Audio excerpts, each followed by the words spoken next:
It's Annette with Stone & Story Real Estate Group and Altmeyer Homes, and Charlie will be joining us at some point today. Today is about drywall, and thank you, Miranda, for being behind the camera. So what you notice on this stud is it says no wrap. That doesn't mean no like buffalo wrap. It means no drywall. He doesn't mean to no have wrap. time showing. I can't wrap really close to that. Okay, that's over not how here, you. it's fair game. Obviously, in plumbing, you guys don't do spelling bees. That's W-R-A-P. I didn't read it. I just heard you. Oh, okay. I'm sorry. Charlie Campbell around your Kansas home, joining Annette for another exciting edition as we take a home start to finish. And I didn't mean to come in here and interrupt, so I will kindly shut up and let you go back to whatever. Well, you always ask good questions because I tend to go fast, which I'm working on my slow tango. Think Louisiana. You got to slow down.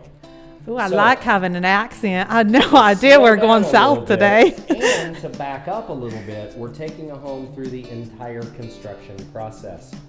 Today's topic was going to be drywall, and it is always, for me, the scariest topic. It's the scariest because it looks like I've been cooking half the time. Thankfully, they're past, it looks like they're pretty sanded, but I'll be caked in white because I can't not touch things. So if you do this and then this. Yeah, but it's not, so it's pretty good. This is also a new door. It doesn't have anything to do with drywall, but look how pretty this is. This is Branda's house, and this is a brand new glass. Conversations with you always take different turns. It's like being with a squirrel. So I really anticipated you to say, why does drywall scare you? Oh, everything. But drywall does. Why does it scare you? It terrifies me because of the continual effort that we need to spend in planning. And when there's no sheetrock and we have rough framing, we can add a light fixture, we can add an outlet, we can run Cat 5 someplace, we can put a plumbing vent in. There's all kinds of options. But as you look around now, we're coming closer to a finished product. At the same time though, it's too late. If you haven't spent time in the planning process, it is a little late now to add a light switch. We are in Branda's home, and she is taping us. And That speaking of that, we have... Tape. We're going to talk about that in a minute, but I have to finish your You other said topic. taping, so I was ready. That's I'm sorry. next. I'll wait. Go ahead. So, in COVID, there's a lot of products we haven't been able to get. And outside of COVID, there's products you haven't been able to get. And one of them was they just told us they ran out of the fireplace we usually order. It's okay, we can cut out those boards that are so expensive and burn those. We don't need a fireplace. So now we've got to reframe all of this. It's not the client's fault. Right. It's not our fault. It's in the supplier, they gave them no notice. Right. So even in the drywall stage, it is super messy to have to make those changes. At least you're right, we have all the electrical here, we have everything here. And you're right, we're gonna be cutting out very expensive boards to make this hole the right size. Okay, talking about tape. Go for it. Well, first we have to have our outside corner, don't we?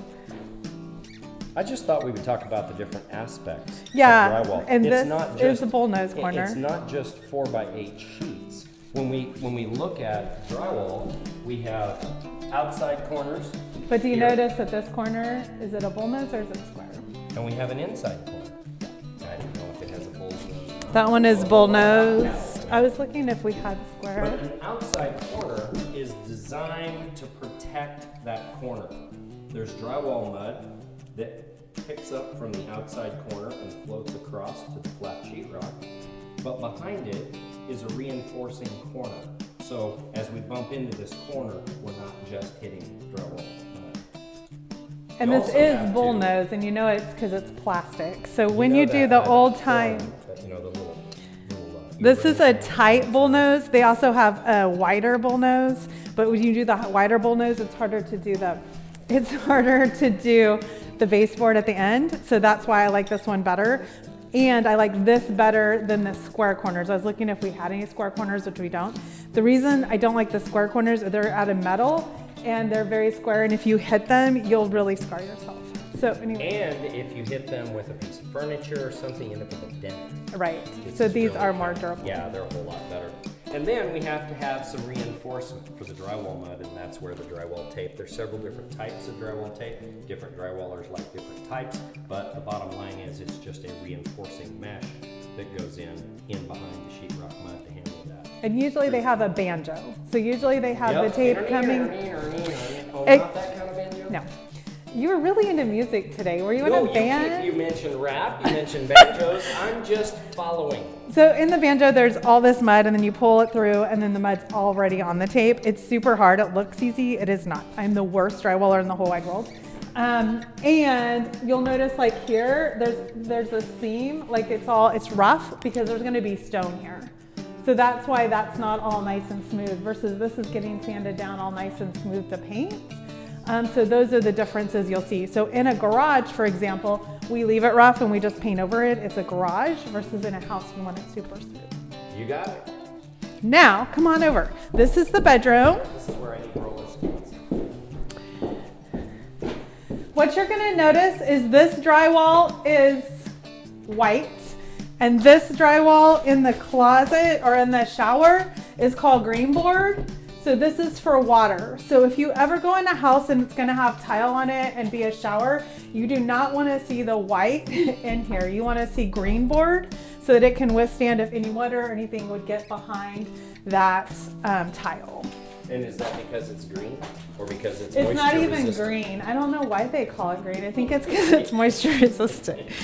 I don't name these things. Let's just go with moisture resistant. Okay, Keeps but the I whole- do have to keeps the show, whole this color has thing. nothing to do with drywall, but look at this closet! Wait until you see it. It goes all the way over here. And then here's Cody's little section right here. I'm kidding.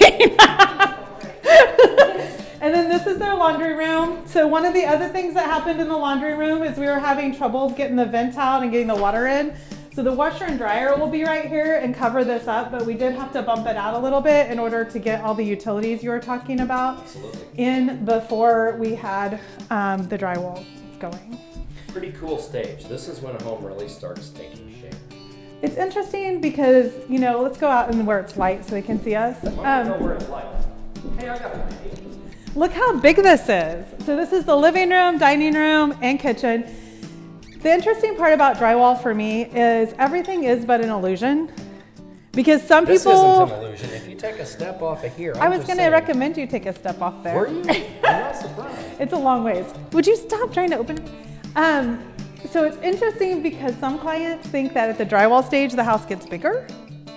And some people think at the drywall stage, it gets smaller. Which it's interesting how we perceive things differently. Exactly, which is how the world works, right? It's all absolutely. but an illusion. Right. And it's all based on your perceptions. There is no right or wrong. Let's head downstairs real quick and check that out. Don't head that way. I almost just did a big crash. Make sure you keep the video that direction in case those kinds of things happen. He's hilarious. I'm funny, look. So this is the walkout basement. We always talk about the trunk line, and we talked about this at the rough end time. The trunk line is where your heating and furnace all runs. So that is kind of the drop down. All of this will end up getting textured and worked on. When you come back here, one of the other fun things is look at this mess. Holy smokes. This is a huge mess. So this is what we were talking about before drywall. These are all the things you see as far as the wires and the HVAC and the plumbing, and all of that is easy to change before. Tell me if You that's need hot. to lick it. So, Do it during the electrical discussion either. so that is what we were talking about this week is drywall. We are going to be on Around Your Kansas Home on Saturday. Look what I found, a bigger example of the outside corner. Here, let me see if it hurts. Does it hurt? We're going to be on Around Your Kansas Home Saturday morning at, what time are we at, 9? Yeah, that's awful early on a Saturday morning. But You here's the better cool have some part. hot chocolate with big marshmallows. Here's the cool part. It is 9 a.m., AM 580, WWW, FM News 104.9. There's a bunch of streamed applications that you can get, including the TuneIn Radio app, www.newsnow.com. However, if 9 o'clock is too early, no worries. The podcast, 24/7. You can check that out later around yourkansashomes.com. We're going to be talking about new construction, the market, all the things we can think about design and why planning is so Outside important. corner. Love that. And maybe an inside corner. So we'll see you Saturday morning. Thanks for joining us. Thanks.